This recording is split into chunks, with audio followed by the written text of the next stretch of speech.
Good evening and welcome to Monsters Among Us. I'm your guide, Derek Hayes. Hello everyone and welcome to a fresh installment of your favorite paranormal podcast. I have one hell of a show assembled for your enjoyment. So sit back, dim the lights, bolt the doors, and turn up the volume. Things are about to get spooky. And to crack the seal on tonight's package, we begin a world away from where I sit tonight. The following is possibly the first of its kind to be shared on the program, so hold on to your butts. This is Patrick's submission from Tasmania.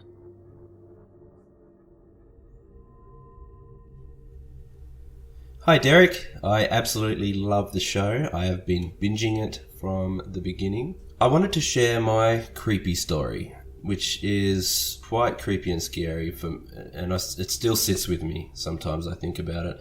But it happened when I was about 12 or 13. This is back in about 1999, I think. I lived in quite a rural area in Australia. I live in Tasmania. It was just outside of town, so it was pretty quiet out there, really, really calm, just a lot of trees and nature, and yeah, my street was quite relaxed. So I was really into wildlife, and I really loved just checking out the possums and things like that in the trees. So I like to go spotlighting sometimes. And one night I got my torch, and I had to wait until quite late, because the possums and the wildlife don't really come out, because they're nocturnal. They don't really come out until really late, probably about 10:30 or 11 at night. So I would wait till then, and my parents would just, they were quite relaxed. They were happy to just let me go and have a little look around, because it was only up the road. So I left the house with my spotlight, and I started scoping the trees and having a look. And I'd find a few here and there. You could see their eyes shimmering back at you. It was really cool, and I love that kind of stuff. And I went a little bit further down, and it's quite dark. It's pitch black really, and perfect night sky. Stars were out. It was beautiful. And spent some time having a look around and checking out the possums. And they would, some of them would do a little growl here and there at you, but then they'd just scamper up the tree. But then this is where I come across this thing. It was I was trying to shine my light. It was quite high. It was really high up in the tree, and it was very. There was a lot of leaves and stuff, but I could see these eyes kind of shimmering back at me. As you bring your torch up, and with possums and things like that, the light will reflect from their eyes, and kind of like when you take a photo of someone and they got that red eye effect. It was like that, and it wasn't shining red, by the way. It was just reflecting back. I could see these eyes, but they were larger. They were quite large, and they were different. It wasn't a possum. I knew that for a fact. And it sounded heavy as well in the tree. It was quite high, and I could hear it scampering down a bit, and a couple of branches would break here and there. And I was kind of just shaken, and I stepped back a little bit, and I was a little bit freaked out. So I kept trying to get a better look. But as I did, I got this horrible, straight away, there was this horrible growl or a big... It felt like a warning, go away. Because it was this massive blood-curdling kind of screech, or it was a bit deeper than that. It was kind of like if you've ever heard a Tasmanian devil do their kind of screeches and moans that they do. It was like that, but a lot deeper, almost demonic in a way, but nothing spiritual. This was more of it was some kind of animal or creature. So immediately I started to walk away, back off, and then I heard it rustle down the tree. It was like breaking branches, and it was rushing down, coming down at me, and I absolutely freaked out. It was heavy, and so I ran. I sprinted, and I kept going, and I was I'd never ran so fast in my life. I was absolutely terrified. And the worst part was I could hear it coming after me. It was right, like not right behind me. It was a fair way off, but I could see in the street lights behind me. I was running across the road because these trees were just next to a road. So I was just running right through the middle of the road, and I just was going as fast as I could. And I would kind of look back here and there, and I could see shimmers of it in the streetlight, and it was huge. It was not a possum or anything like that. It was bigger than me. So I was only 12 or 13 at the time. So I was probably only in the 5-foot range. This thing was definitely bigger than me, and I was just running like I'd never run before. And I immediately turned up a hill. There was a steep hill that I live near that goes straight up, and it's really, really tall and almost vertical. That's how steep I would say it was. And I ran up it like it was nothing. That's how fast and panicked I was. I ran up it so quick. I could hear it running behind me, and it was heavy. It was like, it was big. It was too dark at the time for me to see. But when I got to the top of this hill, because I stopped at the top because I felt that I had lost it. And I looked down at the bottom, and there were still street lights around, and I could see that it was it was definitely hairy. It was kind of hunched, but it was on 2 feet. It was almost like human, but not human in a way. I don't know what you would describe it as, but if I had to, I would have said something more along the lines of, I don't know if you've heard of an Australian Yowie, which is kind of like Bigfoot, but in Australia. It's a different type. I think it would have been something like that. That's what I believe it to be. I was a few 100 meters away, probably 100 meters up the road on top of this hill as I was looking down, probably 100 meters. So I couldn't get any kind of close look at the face, but it was just pacing back and forth in like a circle, like looking up at me, and it was like angered. It was as if it was just trying to scare me off. I don't really believe that it was trying to hurt me. I think that it was just warning me off. And I could hear it doing that blood-curdling growl at the bottom of the hill, and it was quite heavy breathing, kind of more of a big pant. Like that's what I could kind of faintly hear at the bottom of that hill. It was quite far away. But I basically got a visual of a big silhouette of it walking back and forth, pacing, just looking up at me as like, stay away, you know. That just stuck with me. So I left straight away after I got a bit of a visual of it. I didn't want to go home the way that down that hill I went. I literally had to walk an entire block around the opposite way to get home again. And I never went spotlighting again. So that is my story. It may have been a Yowie, I don't know. I have no idea. I really can't even explain it. We don't have gorillas or apes or anything like that around these areas. This is Tasmania in Australia. The biggest thing we have here is, I have no idea, like possums, things like that. So anyway, I wanted to share that with you, and yeah, keep it up.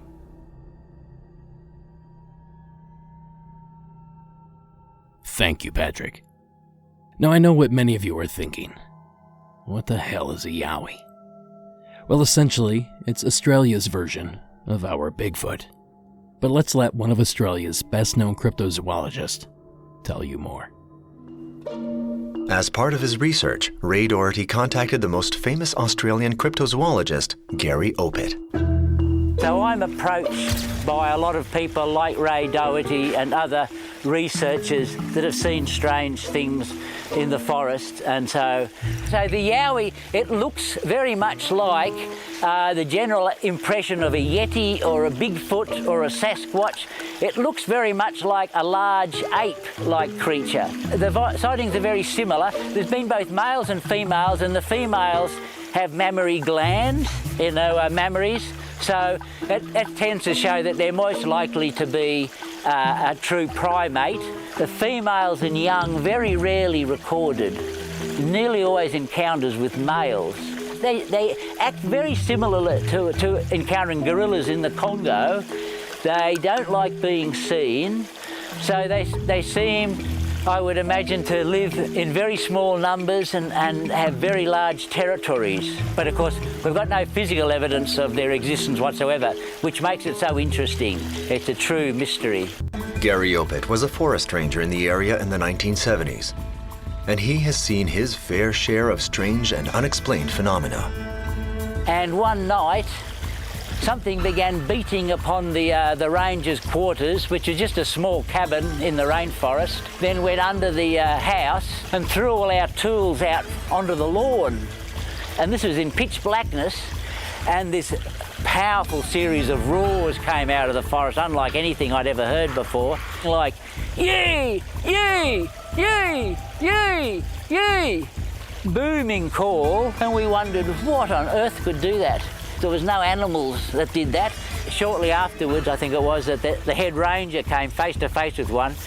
He was cutting through a fallen tree that had fallen across the walking track and came face to face with an animal unlike anything that anyone had ever seen before. He went into virtual shock, and they said it had a shiny black face, had a crested head like a sagittal crest. It was just like a gorilla to him. But he said it wasn't a gorilla. You can see it was a bit different. It was more bipedal. And that's the first time we had an idea of what this animal might look like. Because I was a natural skeptic, like, how could this animal exist without us knowing about it? You know, after 200 years of European settlement, but we've only got reports. That's the situation. The Yowie. That clip is from the television series Boogeyman, Beware of the Yowie. I've linked to the full episode in tonight's show notes. You can watch it for free over at YouTube. And if you want to learn more about the Yowie phenomenon, that's a great jumping off point. So thank you again, Patrick, for sending that one in. I wondered when the Yowie was finally going to show his face. Now this evening's next entry takes us back to the States. Arkansas, to be exact. This is Abigail's submission from Arkansas. Hi, Derek. My name is Abigail, and I am from Arkansas. Been a fan of your show for a while now, but thought it was time that I call in and tell my story. Interestingly enough, it's actually about my dad, and it's kind of been a family legend, fun little way to creep the grandkids out type of story, but I know it's true because of how my dad always tells the story. He's a big scoffer, doesn't believe in much, but I know for a fact that he definitely believes in this story. My dad was born in the 1950s. He grew up in Floral, Arkansas, which is kind of, I would say, northern central Arkansas. It's a very small town. The closest town to it is Batesville, maybe 1,000 people. He said that growing up it was very, very small. Everybody knew everybody type of town. So the story takes place in the summer. Again, I don't really know the exact year or date, but my dad said that he was probably 10 or 12, so maybe 1960, 62. And he went camping with his brother and his cousin in a field on their farm. And don't think a typical farm, think like rolling hills and woods and that type of farm. So there was plenty of places to camp and get lost and, be a kid or whatever. They were camping. It was around twilight, and he said that they looked up. Something drew all of their eyes to this ridge. They were kind of in a valley, so they were looking above, and they noticed this man walking along the ridge. They kind of got a little creeped out because they knew that there was no one nearby. They weren't near their houses. He said that they were probably maybe a good mile from home, so it's not like there would have been anyone out there. He said that he was walking along the ridge, and my dad said that they just took off running after him because they wanted to know what was going on, as, typical boys would do. When they came upon him, my dad said it almost seemed like he was not running, but he was very hard for them to catch. And my dad said that he looked like he was Native American. He had his shirt off, was, shirtless, was very tall, broad-shouldered, and he had dark hair that was kind of in the Native American style. I don't really know what that means, but that's just what he says. And at the time, there weren't really that many Native Americans in the area, so he said that that was one of the first times that he'd ever actually seen someone of a different race. When they came upon him, he said that they got about maybe 300 feet away from him, and it was very interesting because he wasn't turning around or acknowledging them or anything like that, even though they were yelling at him, like, "Hey, who are you? What are you doing here?" type of thing. And then he said that once they sped up and ran as fast as they could to come upon him, he started walking down the hill that led into a different valley. And there were those summertime grasses, that grow basically waist high, typical, in any type of field. And he said that this person just kind of vanished in front of them. But what was weird is that the grasses continued to be parted as if he was walking through them. My dad said at that point they both him and his brother and his cousin got extremely spooked and ran away from that. But he's never really forgotten that. And he said that, both his brother and cousin have corroborated it, but they've never talked about it again because it really gave them this feeling that they were not alone. Try to do some research in the area to see if there's anything interesting that I could dig up. I wasn't really able to find anything, but I do want to know more. Really interested to find out if this is something important to Native American culture. I've tried to contact historians in the area, but because this is such a small town and many people have moved away, it's really hard to find anything of any significance. What's also interesting to me about this is that my family has been here on this land for a very, very long time, since the 1800s, and I would love to know if there is any information regarding them. And so, like I said, I've been trying to dig up something, but been unsuccessful so far. But because this is passing down to me, I would like to know if this is haunted or whatever you want to call it, mainly just because I want to be respectful of those who had it before.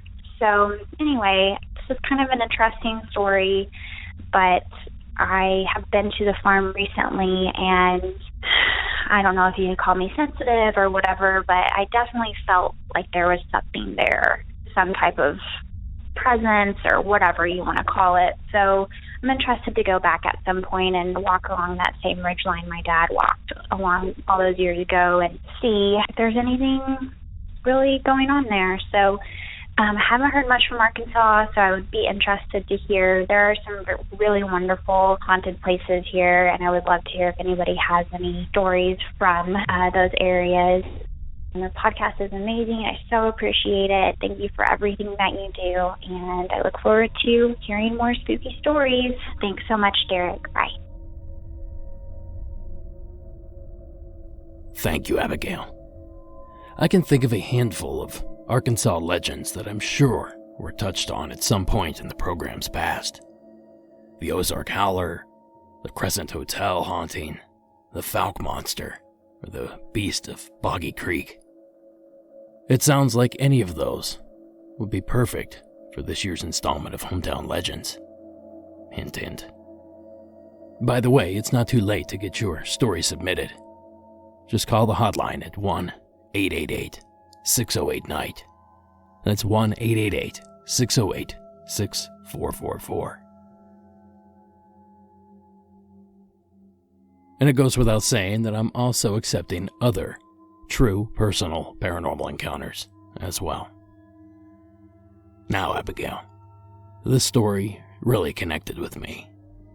Longtime listeners of the program may remember my story about seeing the apparition of a Native American dancing in my grandparents' guest bedroom. Well, the event happened at least 3 times during my 5 to 6 day visit. The apparition I saw was silhouetted by a set of closed blinds, so the colors and details were muted, but I could make out the body shape and the large feather bonnet or headdress. And like I said, it was dancing. The knees would bend and raise high to the chest, and his arms would flail over his head. But the only time I could see the entity was through my peripheral vision. Whenever I turned my head to glean detail, it would simply be gone. Nothing in its place to possibly mistaken for a full-body apparition. And the experience Abigail's father had doesn't seem all that different from mine. Although I will admit that there's probably a big difference between seeing something like this in the farmlands of Arkansas and seeing it in a double-wide trailer in the middle of Jacksonville, Florida. But one thing that perhaps makes our two experiences the most alike is that we were both roughly the same age when our encounters took place.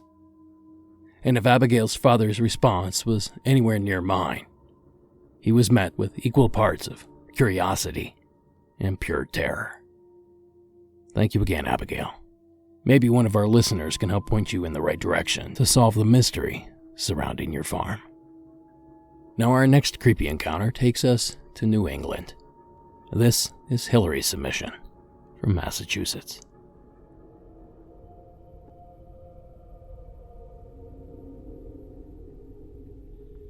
Hi, Derek. My name is Hillary, and in Season 7, Episode 10, you had a caller call in about Route 2 West near Boston. I'm also from the Boston area, and I drive on Route 2 West kind of a lot. My girlfriend actually lives out in Worcester, so that's usually the road I take to get out there. When you get out near Worcester, Route 2 isn't an elevated road anymore.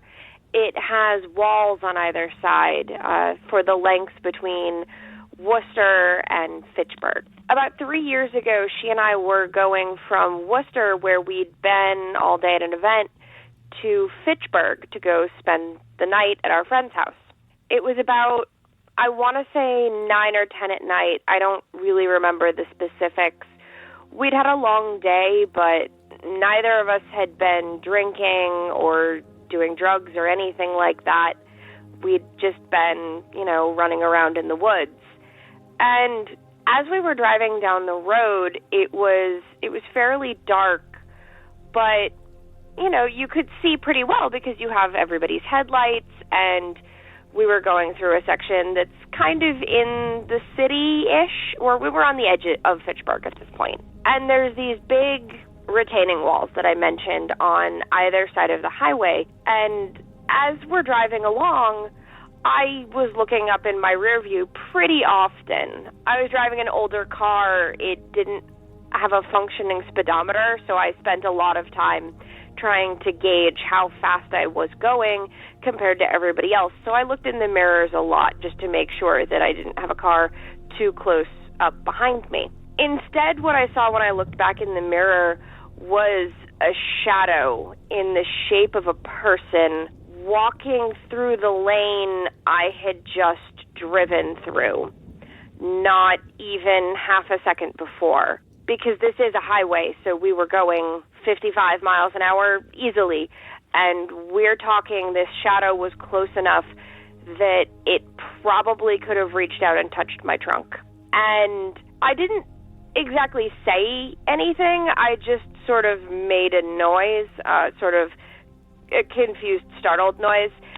And my girlfriend turned around to look back out the back window of the car, and she said, "What's that? Do you see that?" And I said, "The shadow? Yep." And neither of us could explain. It doesn't make any sense for a person to be walking across the highway, not in a section that has these barrier walls. You would have to jump down 8 to 10 feet to even get to the road surface, and then you'd have to climb up another one on the other side to get out. And that's above and beyond trying to cross traffic. That's not the only weird thing I've seen on Route 2, but it only seems to happen when we're on 2 West specifically. There's another section where you can go miles without seeing an exit, and we'll be driving down that section at night with headlights behind us, and my old car was a Mercury Grand Marquis, so it's fairly low to the ground, and I would have a pretty good idea if, how high the headlights of the car behind me were, what size car it was. So if they were high enough that I was getting light in my mirrors, it was an SUV or a pickup truck. And there were a lot of times that we'd be going down the road on 2 West at night, and I'd be complaining for a while about this ass behind me with their high beams in my mirrors, and all of a sudden it would be gone. We didn't pass an exit. There were no turnoffs. There was nothing. And it doesn't make any sense for somebody to just turn their lights off on the highway. I couldn't tell the make or model of what was behind us. It was just a truck or a pickup truck, an SUV, something big. And then it would just be gone. And it didn't just happen once. It happened a few times. The shadow person on the highway only happened once. As far as I remember, it wasn't raining. It was just dark. The lights behind us, I've seen in the rain. I've seen it when it's not raining, but it only happens once it's dark out. It only happens at night, and it only happens on Route 2 West. I don't know what's going on with Route 2. All I know is I've told my friends this, and people who live in the Worcester-Fitchburg area have also seen things like this, especially those headlights that just disappear. If you've got any explanation for how they're doing that when there's no exit, I'd love to hear it. And if anybody else has seen anything on Route 2 West, I'd love to hear that too. I love the show. Thank you so much for giving us a place to call in about things like this. I can't wait for the next episode. Thanks. Thank you, Hillary. It's not all that often that we hear about haunted roads or roads with some sort of paranormal attachment. But when we do hear of them, they're typically found in the northeast of the U.S. Places like Clinton Road, Riverview Drive, or Shades of Death Road, and of course, Route 2 West. So that got me wondering, why do all the haunted roads seem to be in the east? That's when I stumbled upon this gem out of America's heartland that I just had to share. By day, this country road outside of Nebraska City is like any other. The land is farmed, trees dot the landscape, unassuming. But this road, some say, has a dark history, one of murder, savagery. This is the Seven Sisters Road. There are many different variations of the legend, but the main one is that in the late 1800s, early 1900s, a father, for some reason, got upset with his 7 daughters, and he hanged them individually on hills, on trees, on each of the 7 hills that are on this road that lead down to the Missouri River. When the sun goes down, the pitch-black, eerie night becomes a playground for restful spirits. 7 sisters reliving their fate, attacked by their evil father over and over again. Then you hear things. You hear screams, you hear moans, you maybe catch a glimpse of white nightgowns in the distance or lights fluttering. There's all sorts of stories that happen.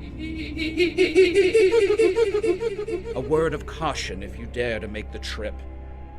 The spirits won't let you pass free of charge. The car comes to a stop, and then you get out and pop the hood, see what's wrong. If you're brave enough to get out of the car while you're parked on Seven Sisters Road. Braving the road late at night, 3 News Now investigators had some experience of our own. What was that? Strange sounds coming from our microphones. It was like a oop. Fully charged batteries dying. It made our skin crawl. Local lore comes in different forms. Some say it's not even sisters, but an evil monster or a bear. It really depends on who you talk to. There was always some kind of a saying, there's spooks down there and everything else. The story evolves. The legend spreads, gaining infamy. What do you think about this being considered the most haunted road in America? Well, it could be. It could be.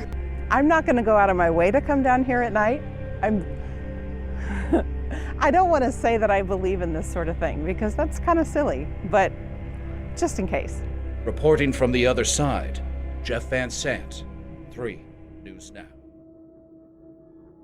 That clip comes courtesy of KMTV, CBS News 3 out of Omaha.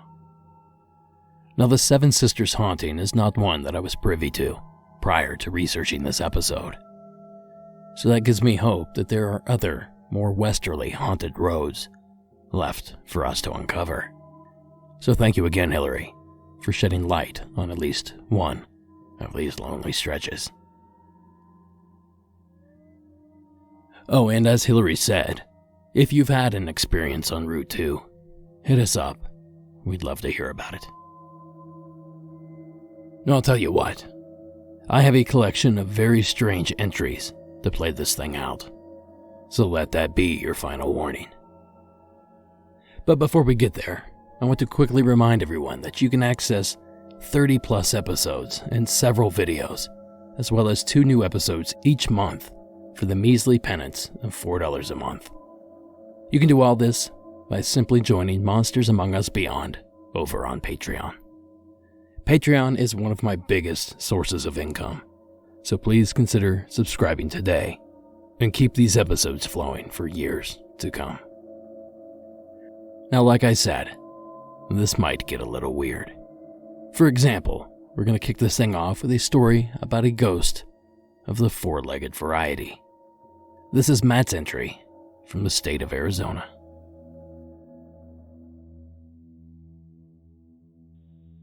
Hey Derek, my name is Matt. I'm a truck driver out of Safford, Arizona. About 4 or 5 years ago, 2014, late summer, I moved to Arizona from Crestline, California. Took a job for a major hardware store. Anyways, moved there, like to explore, local museums, whatever I can find, off the beaten path. I hear about this site called Fort Bowie, and it's an old army fort where Geronimo surrendered and was held captive a few times. There's a small museum there, and the old fort's there, just basically beaten down adobe walls, and it's an old cemetery. Historical sites go out there, and lots of people. You're allowed to go out there during the day. It's like or it's operated by the Forest Department. Anyways, I met my wife here. We first started dating. We went on a date out. Took her out there on an adventure. Now, when it comes to paranormal, I'm pretty skeptical about hauntings, things like that. As a truck driver, I've seen lights in the sky, stuff like that you can't explain. But when it really comes to paranormal, I'm pretty skeptical. Well, anyways, we go out there. It's in the evening. It turns out we're not supposed to be out there after lights out, but we didn't know that in the first place. We head out there, sack lunch, eat a couple sandwiches, hike up there, see some deer, local wildlife, javelina. It's kind of like a pig. These things called munchies. They're like squirrel/monkey, raccoon things. They'll play into the story later on. We get up there, we explore around, we're looking around. We finally make it all the way to the back of the trail. We explore the old abandoned cemetery. It's got a couple of Geronimo's children are buried there, and a lot of old soldiers and pioneers. We get up there, and there's like a ranger post. We sit down, we eat our sandwiches, and there's a strange noise coming from the background. And it sounds like footsteps, but I know what it is because I grew up with horses and cattle and such. And it sounded like horses, but horses traveling on concrete or hard rock, like shoe horses. So we're exploring around, but again, there's no one up there. Where you park at, there was no one there but us. When we left, there was no one there but us. We hear this faint sound, we look for it, can't find it, can't explain it. And again, it always sounded like, to me, 5, 6 or so horses, walking on hard surface, like cavalry. Well, some time passes, I'm at work at the hardware store, and I run into some Parks Department people. And I talked to them about the area, and they happen to actually work up there. I asked them if they ever travel up there by horseback, to keep horses up there or anything like that. They said no, they have an access road to go up there, to get up there with their truck from the backside. Again, never really had any kind of paranormal experiences in my life, but wasn't scared. But I'll tell you, that was really, really something else. And to have my now wife there with me, she heard it too, and couldn't explain it. Could it have been deer on rocks? Possibly, but I want to say it really sounded like horse footsteps. There's ranches around there, but no horses, just kind of cattle and no rocks really. It's all sandy. So So, investigated the best I could, tried to explain it the best I could. Anyways, I love your show. Thanks for hearing my call, and can't wait for your movie to come out. Have a good night, sir. Thank you, Matt. The phenomenon Matt reported is often claimed in war-torn areas. Gettysburg comes to mind as a location said to be haunted by the pounding hooves of horses. But if I'm honest, this story actually broadens our questioning in regards to ghost animals, but the thought of spectral work animals is another thing altogether. So thank you again, Matt. And I should add that the Arizona desert is home to another four-legged phantom, the legend of the Red Ghost, a military-issued camel said to carry a skeletal rider, years after the escape of the animal and the rider's demise. Apples and oranges is now camels and horses. I'll see myself out. And speaking of out, Sarah is out in our mailroom feverishly shipping Monsters Among Us swag out as I write these very words. So don't miss out on the action. Visit monstersamonguspodcast.com and click on that shop tab. We have a slew of goodies and more on the way. So get some cool gear, help the show grow, and it's a win-win. A huge thanks to all those already out there repping Monsters Among Us gear today. While the weirdness continues with Tim's entry from the land of 10,000 lakes. Hello, Derek. My name is Tim, and I'm calling from Minnesota. A huge fan of the podcast. I really love it. I've listened to every single one. I do have 4 different categories, and I know you like them one at a time, so I'll call back. But my 4 categories are black cat sightings, ghosts, UFOs, and then something that's too weird to describe. So first is the black cat story. I first became interested in cryptids back in probably 1970 when a gentleman I was corresponding with from Ohio who was researching regular panthers in the upper Midwest, and I talked to each other for a bit. He reported a black panther about 12 miles outside of La Crosse, Wisconsin. And I know the exact location. I've actually seen the tree that it was spotted in, but I never saw anything actually in that area.